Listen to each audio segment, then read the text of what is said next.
Hello, I'm Christina with The Turned Leg. I love to salvage, repurpose, and create and help others to do the same. I'm also a booth owner, and I've owned a booth at an antique mall since 2015. And over the years, staying inspired is a constant struggle. You always want your booth to look the best. You want to get some new ideas. And so one of the things I like to do to help stay inspired is I check out Pinterest, or I go on road trips to look at great retail displays, either in other craft or antique malls, or even just general retail. And recently I was feeling the urge for inspiration. I always think there are things you can do to improve your booth, and I was trying to figure out where I should go next. Where would I get good ideas? Sometimes the best inspiration is close to home. In this video, we are going to visit Plaza Antiques and Collectibles Mall, where I also have my booth. But we're not looking at my booth today. Instead, we're looking at some of the over 70 dealers at Plaza Antiques. And there's so much good display and so much inspiration. Whether you've had a booth for a long time but need some inspiration for some fresh ideas, or if you're a brand new booth owner, I hope this video will have a little something for everyone. There's always ways to make our booths look even better. Plaza Antiques and Collectibles Mall in Lincoln Park, Michigan is Downriver's largest antique mall. It has over 70 dealers, all under one roof, so it's a great place for a little inspiration.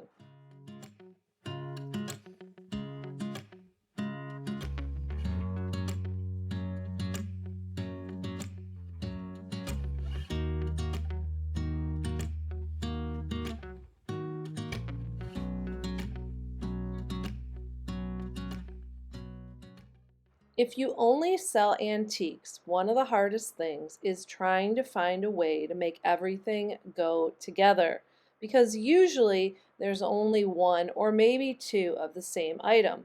One great way to achieve this is through color. This very first booth does an excellent job with the repetition of blacks and whites, and it really helps to tie the whole booth together. The second booth takes its cue from what it sells. This is a really good idea. Take a look at the items you sell. Here they sell a lot of colorful vintage signs, gas pumps, and those items. So their background of their display is pretty neutral, but also makes an excellent backdrop for the items they are selling. You can also color code your shelves too. Check out this display of mostly blues on these shelves. All the items seem to go together just because of the color. Here is another display from the same booth owner using browns and ambers. I love her color combinations. Wouldn't this combination even be great with furniture and small items too? Another way to add in color to your booth to make it cohesive is to add in greenery. And this booth from Gracious Seasons does an excellent job.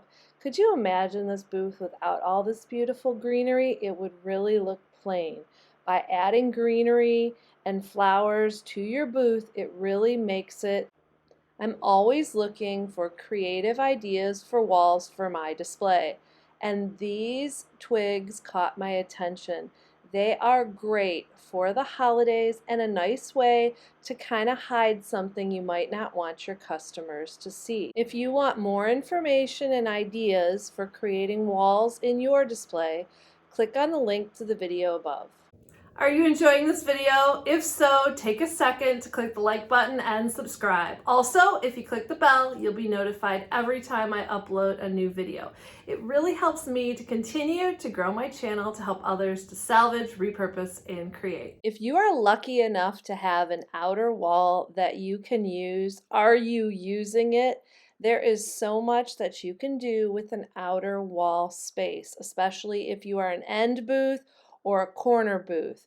I love that this booth only has a frame and does not have set walls, and a few of the displays are turned so they're actually facing out into the aisle. This is also in the same booth. They have an old screen door that's been covered with rabbit wire, and now they can easily add items to the outer wall. Even just adding this necklace display is a good way to use space on the outer wall that's often overlooked. It's also easy for customers to see as they pass by. Good display pieces, of course, are key, and they don't have to cost a fortune. I love that this is a heavy-duty display rack, and it is covered with some fabric just to dress up the shelves, and it can be changed out for the season. It makes a beautiful display. Do you have one of these? I didn't realize how helpful these display pieces can be, but all the way through the mall I saw them used so beautifully with great items in every booth. It's also a great way to put like items together. I think I'll be looking for one myself. And I loved this display. How perfect for selling pins. Don't forget highs and lows in your booth. As a booth owner myself, I sometimes don't look over my whole space, and it is so important to check the areas all the way through your booth from top to bottom to make sure that they are visually appealing and that you have items on display for people to look at. Sure, you're probably going to sell most items from eye level, but a well-stacked booth is going to help you sell and be more visually pleasing to your customers. And don't forget that you can hang even items like chairs up high too.